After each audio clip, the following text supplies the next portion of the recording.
తెలుగు రాష్ట్రాల్లో పూర్తి స్థాయిలో తగ్గినటువంటి వర్షాలు వివరాల్లోకి వెళ్ళడం. ఏ జిల్లాలో వర్షాలు తగ్గుతాయి, ఏ జిల్లాలో వర్షాలు పడే అవకాశాలు ఉన్నాయి, పూర్తి వాతావరణ సమాచారాన్ని తెలుసుకునే ముందు మీరు ఇంకా మన ఛానల్ కనుక సబ్స్క్రైబ్ చేయనట్లయితే వెంటనే సబ్స్క్రైబ్ చేసి పక్కన ఉన్న బెల్ ఐకాన్ కూడా క్లిక్ చేసేయండి.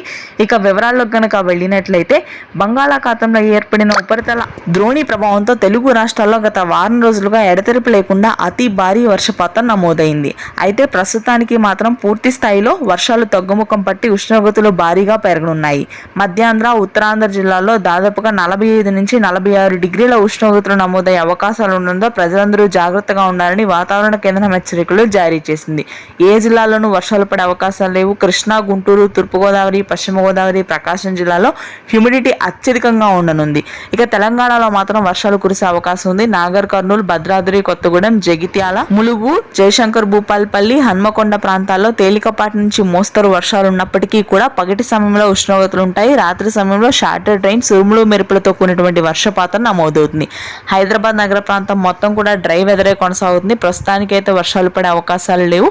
ఉత్తర తెలంగాణ, దక్షిణ తెలంగాణ, రాయలసీమ వ్యాప్తంగా ఉష్ణోగ్రతలు పెరుగుతాయి. Thanks for watching this video.